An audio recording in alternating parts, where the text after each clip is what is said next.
Salutare tuturor! Bine ați venit! Titlul ați citit. Like, share, subscribe, știți voi despre ce e vorba. Bun, pornim de la același regulament. Acestea nu sunt sfaturi financiare, este strict o analiză, regim personal, așadar tratați-o ca atare. Acest clip nu este sponsorizat în niciun fel, faceți-vă propriul research, investiți după propriile convingeri. Întotdeauna pornim de la aceeași bază, analiză de bază, indiferent de companie. Dacă trece de aceasta, mergem la analiză fundamentală și continuăm cu analiză tehnică, după care luăm decizia să investim sau să mai așteptăm un preț mai bun. Ok, premiza este aceeași ca data trecută sau ca întotdeauna. Avem 1000 de euro pentru investit, dorim să facem 10.000, un 10x din ei. Investim doar pe bursă. Acești 1000 de euro putem să îi împărțim într-o singură companie sau mai multe. Procentele le știți deja. Ok, astăzi analizăm compania Amazon. În regulă. Mai întâi ne interesează un istoric. Așa. Având în vedere că nu știm nimic despre Amazon, va trebui să căutăm. Ok, pe Wikipedia găsim. Amazon, industrie, comerț cu amănuntul. Zona mondială, adică faci peste tot comerț. Veniturile par a fi destul de mari. Profitul brut este ok, în regulă. Deci este o companie de tip high growth. Ok, trecem mai departe. Amazon. În regulă. Mai întâi ne interesează dacă firma este pe profit. Încasările sunt în creștere, după cum se vede, firma este pe profit, profitul este în creștere. De la quarter la quarter, totuși apare o mică scădere, dar pare că și-a revenit în ultimul quarter 2022. Al patrulea quarter va fi probabil anunțat anul viitor. În regulă. Perfect. La fel ca toată piața, Amazon are o scădere. Hai să vedem de cât. Mergem puțin la grafic. Căutăm Amazon. Ok.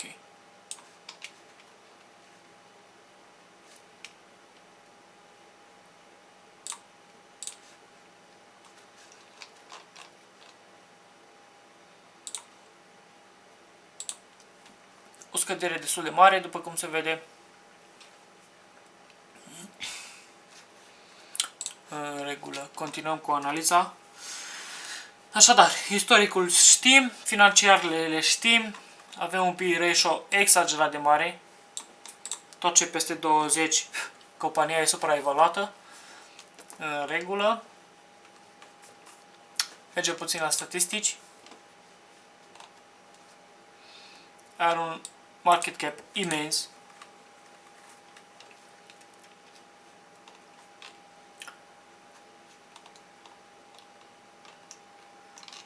Bun. Totalul încasărilor este destul de mare, dar au și datorii foarte mari, cam de 3 ori mai mult decât încasările, ceea ce nu sună bine deloc.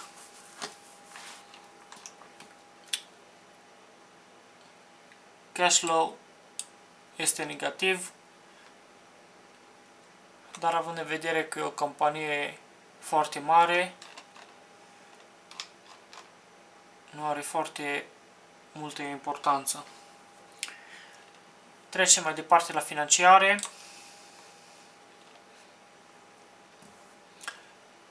Mergem puțin la balance sheet să verificăm investițiile, cash-ul.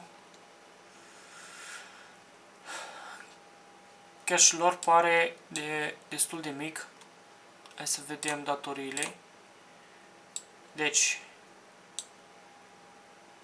datoriile curente, astea de aici, sunt de 4 ori mai mari decât cash-ul. ceea ce înseamnă că în caz că vor trebui să plătească datoriile urgent, nu vor avea de unde, ceea ce va duce firma în faliment. Deci nu sună foarte bine. Deși dacă nu ne uităm la totalul asset-urilor, este de 2 ori mai mare, adică 1,5 mai mare decât liabilities, adică datorii. Dar dacă intrăm în cash, va trebui să vândă pe pierdere unele asset-uri ca să aibă de unde plăti datoriile. Ceea ce nu sună bine deloc. Ok.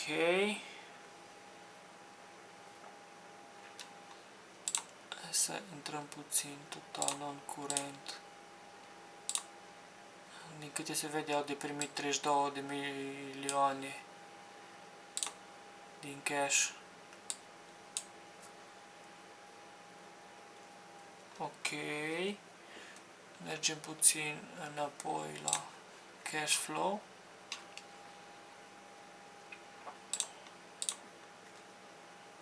Vedem că firma merge într-o oarecare pierdere totuși. Probabil de asta și această scădere de la quarter la quarter și profitabilitatea în scădere. Ok, să mergem puțin pe grafic.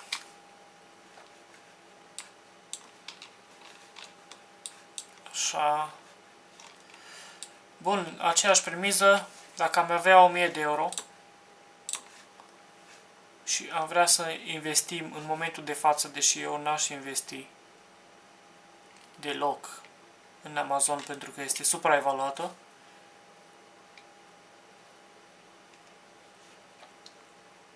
în momentul de față, ca să așteptăm următorii 5 ani,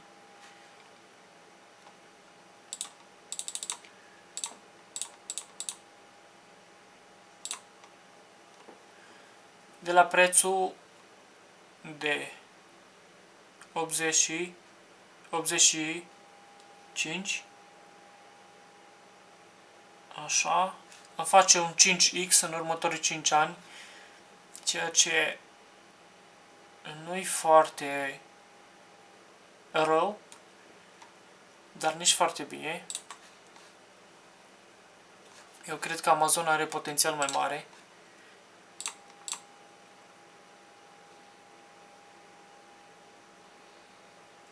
Eu consider un preț de achiziție bun undeva la 75.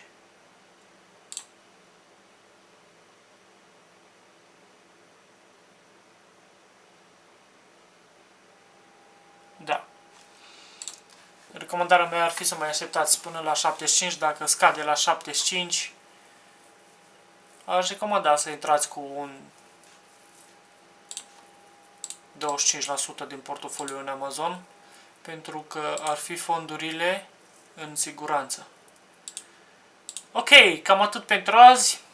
Dacă aveți recomandări pentru firme care doriți să le analizăm, lăsați un com și s-ar putea să vă alegem firma voastră, să analizăm pe data viitoare.